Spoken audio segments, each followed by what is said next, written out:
대법원이 지난해 지방선거에서 세종시 토지계약금 2억 원을 신고하지 않은 혐의로 재판을 받아온 김광신 대전 중구청장의 당선 무효형을 확정했습니다. 앞서 민주당 황운하 의원도 1심에서 실형 선고를 받아 중구 총선 지형에 파장이 예상됩니다. 충남도 의회에서 KBS 대전이 연속 보도한 충남 도립요양원 노인학대 사건과 관련한 질타가 이어졌습니다. 김태흠 지사는 도민께 송구하다며 공식 사과하고 대책 마련을 약속했습니다. 정부가 일회용품 규제 완화 정책을 발표하면서 일회용컵 보증금제를 시범 운영하던 세종시가 혼란에 빠졌습니다. 환경부가 내년까지 시범 운영을 이어간다고 밝혔지만 사실상 일회용품 규제의 백지화 절차에 불과하다는 해석이 나옵니다. 오늘 새벽 경북 경주에서 규모 4.0의 지진이 발생했습니다. 최근 예산과 공주에서 지진이 잇따르는 등 한반도 전역이 더는 지진 안전지대가 아니라는 분석이 나옵니다.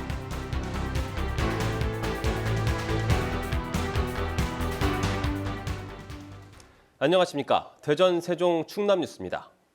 대법원이 공직선거법 위반 혐의로 기소된 김광신 대전 중구청장에 대해 당선 무효형을 확정했습니다. 오늘 판결로 김 구청장이 직을 잃게 되면서 내년 총선과 함께 중구청장 재선거도 치러지게 됐는데 총선 지형에 적잖은 파장이 예상됩니다. 첫 소식 성용희 기자입니다. 지난 지방선거에서 세종시 토지계약금 2억 원을 신고하지 않은 혐의로 재판을 받아온 김광신 대전 중구청장. 부동산 투기를 감추려 했다는 의혹에 대해 전면 부인해왔습니다. 투기한 부분은 전혀 없습니다. 전혀 의견이 다르기 때문에 그 부분에 대해서 상고하려고 합니다. 그러나 대법원은 김 구청장의 상고를 기각하고 당선 무효형인 벌금 150만 원을 선고한 항소심 판결을 확정했습니다. 앞서 1심 재판부는 선거에 미친 영향이 크지 않았다며 당선 무효형인 100만 원에 못 미치는 벌금 90만 원을 선고했지만 재산 신고 경험이 많은데도 누락한 경위가 석연치 않다며 계획적 범행으로 본 항소심 판단을 유지했습니다. 김 구청장은 끝까지 함께하지 못해 구민에게 송구하다며 다른 자리에서 중구 발전을 위해 노력하겠다고 밝혔습니다. 대전 중구는 경랑에 휩싸였습니다. 하루 사이로 대전 중구를 지역구로 둔 민주당 황운하 의원이 1심에서 실형을 선고받은 데 이어 국민의힘 소속 김 구청장이 낙마하며 내년 총선에서 구청장 재선거가 함께 치러지게 됐습니다. 사법 리스크를 떠안은 여야 모두 셈법이 복잡해졌습니다. 이제는 새로운 선거 전략이 필요하다고 보여지고요. 국민들의 마음을 얻을 수 있는 그런 메시지를 어느 당이 먼저 신속하게 내느냐, 이것이 중요하다고 생각합니다.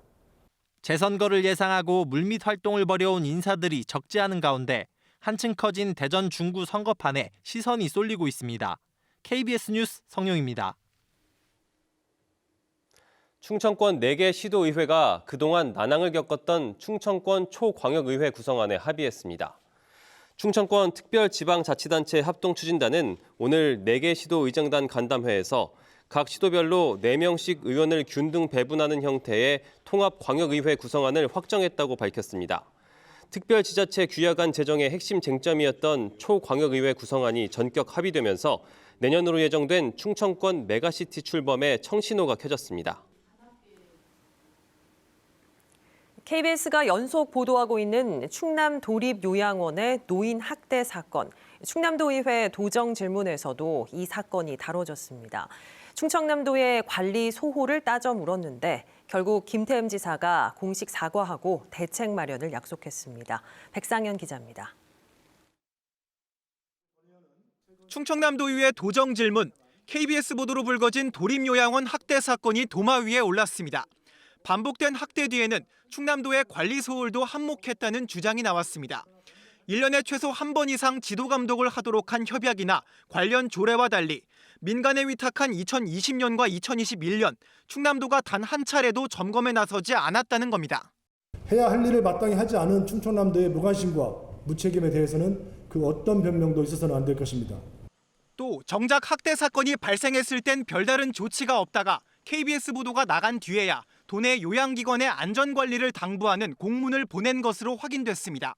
요양기관뿐 아니라 또 다른 민간위탁 사업들도 제대로 점검이 진행되지 않은 것으로 지적되면서 지자체의 민간위탁 사업을 전반적으로 점검해야 한다는 지적도 나옵니다. 위탁 비용에 대한 것들만 합법적으로 큰 문제 없이 이제 처리가 되면 위탁에 대한 그런 모든 업무가 끝났다라고 이제 생각을 하게 되는데 질타가 이어지자 결국 김태흠 지사가 나서 사과하고 대책 마련을 약속했습니다. 도지사로서 매우 안타깝고 도민들에게 수고하다는 말씀을 드립니다.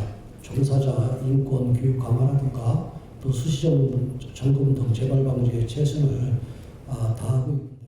충남도가 민간에 위탁한 사업은 49건으로 한 해 200억 원 넘는 예산이 투입되고 있습니다. KBS 뉴스 백상현입니다. 지난해 7월 이후 대전에서 전세 사기 혐의로 162명이 검거됐고 이들로 인한 피해액은 1,500억 원에 육박하는 것으로 집계됐습니다. 대전경찰청은 지난해 7월부터 최근까지 벌인 특별 단속에서 전세 사기 68건을 적발해 162명을 검거했으며 이 가운데 18명을 구속했다고 밝혔습니다. 경찰은 지금까지 피해자 600여 명에 피해액은 589억 원으로 집계됐으며 수사 중인 사건을 포함하면 피해액은 1,500억 원에 달할 것으로 추산된다고 밝혔습니다. 정부가 최근 일회용품 규제를 사실상 완화하는 정책을 발표한 뒤 혼란이 이어지고 있습니다. 특히 제주도와 함께 일회용컵 보증금제 시범도시로 불편과 불이익을 감수해온 세종 지역 시민과 업체들의 불만이 큽니다. 한솔 기자입니다. 지난해 12월부터 제주도와 함께 일회용컵 보증금제를 시범 운영해온 세종시. 전국의 매장이 100개 이상인 프랜차이즈 식당이나 카페에서 일회용 컵을 쓰려면 보증금 300원을 내야 했습니다. 환경을 위한 정책이라는 설명에 지난 1년간 시민은 불편을, 상인은 불이익을 감수했습니다. 덕분에 시행 9개월째에는 일회용 컵 반환율이 초기보다 3배 늘며 정착되고 있다는 호평도 나왔습니다. 하지만 정부가 최근 종이컵 사용금지 조치를 철회하고 플라스틱 빨대 사용금지 계도 기간도 무기한 연장하면서 혼란이 시작됐습니다. 하루아침에 종이컵 사용을 허용해놓고 시범도시인 세종시의 일회용컵 보증금제는 유지하기로 하면서 관련 부서에는 종이컵이나 일회용품을 써도 되는지를 묻는 문의가 빗발치고 있습니다. 다들 이해를 못하는 거죠. 우리가 그동안 노력한 것은 뭔가 이런 생각도 들어요. 제도 확대에 대비해 종이 빨대나 다회용기 같은 자구책을 마련한 상인들은 황당함을 넘어 정부의 피해 보상을 요구하고 있습니다. 저희는 그렇게 운영하고 있습니다. 너무 탁상적인 부분이 있지 않았나. 동네 그 슈퍼마켓도 식당도 이런 계획을 갖고 아마 사업은 안 할 거예요. 근데 이제 정책을 이제 제안하고 수립하는 과정에서 이런 말도 안 되는 이런 일들이. 다른 지역과 형평성을 이유로 이미 시범 운영에 참여하지 않는 업체들도 늘고 있습니다. 세종 같은 경우는 워낙 지금 정착이 잘 되어가고 있었거든요. 규제가 없는데 자율적으로 맡긴다고 하면 그 부분에 대해서 따라갈 수 있는 업체들이 많지는 않을 것 같아요. 환경단체는 탈플라스틱 정책을 추진해야 할 정부가 책임과 의무를 포기한 것도 모자라 오락가락한 정책으로 불신을 자초하고 있다고 비판했습니다. 정책이라고 하는 거는 그 신뢰가 있어야 되고 더 중요한 건 일관성이거든요. 중단되고 철회하고 이렇게 되면 이렇게 준비가 돼 있는 상태에서 시민들을 기망하는 거죠. 환경부는 내년까지 세종 지역에서 일회용컵 보증금제를 시범 운영하겠다고 밝혔지만 이마저도 일회용품 규제 완전 백지화를 위한 수준에 불과할 것이란 해석이 지배적입니다. KBS 뉴스 한솔입니다. 세종시가 지역 상권 활성화를 위해 지역화폐 여민전의 12월 구매 한도를 기존 50만 원에서 100만 원으로 상향합니다. 이에 따라 여민전 사용에 따른 환급액도 최대 7만 원까지 늘어납니다. 올해 여민전 발행액은 10월 말 기준 2,800억 원으로 연말까지 3,400억 원이 발행될 것으로 예상됩니다. 오늘 새벽 경북 경주에서 규모 4.0의 지진이 발생했습니다. 다행히 큰 피해는 없었지만 최근 예산과 공주에서도 지진이 잇따라 발생했던 만큼 한반도 전역이 더 이상 지진 안전지대가 아니라는 분석이 나옵니다. 박장훈 기자입니다. 고속도로 CCTV가 갑자기 위아래로 흔들리고 벽에 걸린 시계도 움직입니다. 오늘 새벽 4시 55분 경북 경주시 동남동쪽 19km 지점에서 규모 4.0 지진이 발생했습니다. 올 들어 발생한 육상 지진 중 가장 규모가 큽니다. 지진 감지 신고는 경북과 울산 등에서 100여 건이었지만 큰 피해는 없었습니다. 이번 진앙지는 2016년 국내 역대 최대로 기록된 규모 5.8 지진 발생지에서 21km 떨어졌고 월성 원전과는 불과 10km 거리입니다. 울산 단층에서 동편에서 한 7km 정도 떨어져 있는 곳이고요. 우리나라 지체 구조구상으로 보면은 연일 분지 내에 속하고 있습니다.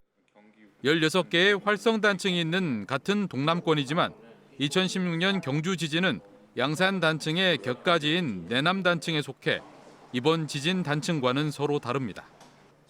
특히 이번 지역은 1978년 이후 반경 50km 내에서 규모 2.0 이상 지진 발생이 418번으로 많았던 곳입니다. 이런 가운데 최근 공주와 예산에서도 규모 3.4와 2.6 지진이 잇따라 발생해 지역민들의 불안감이 커지고 있습니다.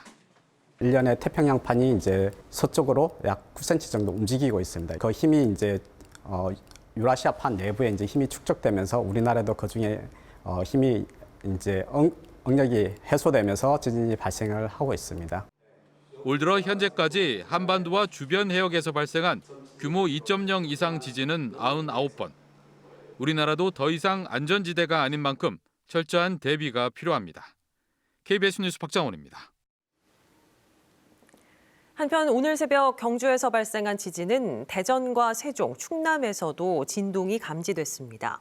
대전 서구에는 계기 진도 2의 흔들림이, 대전 다른 지역과 세종, 충남에는 진도 1의 흔들림이 전달됐습니다.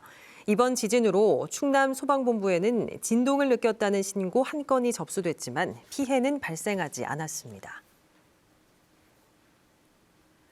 대전지법 천안지원 형사 5단독은 삼성 디스플레이의 영업 비밀을 중국 기업에 빼돌린 혐의로 재판에 넘겨진 전 협력업체 영업부장 A씨에 대해 징역 3년을 선고했습니다. 또 같은 혐의로 기소된 해당 업체 전현직 임직원과 브로커 등 7명에게는 징역 1년에서 최대 2년 6개월을 선고했습니다. 이들은 2019년 디스플레이 생산 장비 제조업체에서 근무하며 스마트폰이나 모니터 등에 쓰이는 삼성 디스플레이의 기술 관련 자료를 중국 기업에 유출한 혐의로 구속 기소됐습니다. 대전시와 대전국방벤처센터가 19개 지역 중소벤처기업과 국방기술 지원 협약을 맺었습니다. 이번 협약은 지역 기업의 국방산업 진출을 활성화하기 위한 것으로 19개 기업은 신규 국산화 과제 발굴과 시험평가, 수출 등에서 다양한 지원을 받게 됩니다. 이번 협약으로 2011년 설립 이후 대전국방벤처센터가 지원하는 지역 기업은 114곳으로 늘었습니다. 충청남도가 생명공학 관련 기업인 셀트리온과 3천억 원 규모의 투자 협약을 체결했습니다. 이번 협약에 따라 셀트리온은 예산 제2 일반산업단지에 9만 9천여 제곱미터 규모의 생산시설을 구축하게 됩니다. 충청남도는 셀트리온 투자가 계획대로 진행될 경우 생산 유발 4,300억 원, 고용 유발 4,400여 명의 경제 효과가 날 것으로 보고 있습니다. 충남대가 입학 정원 70명 규모의 치과대학 설립 요청서를 교육부와 보건복지부에 제출했습니다. 뉴스를 마칩니다. 여러분 고맙습니다.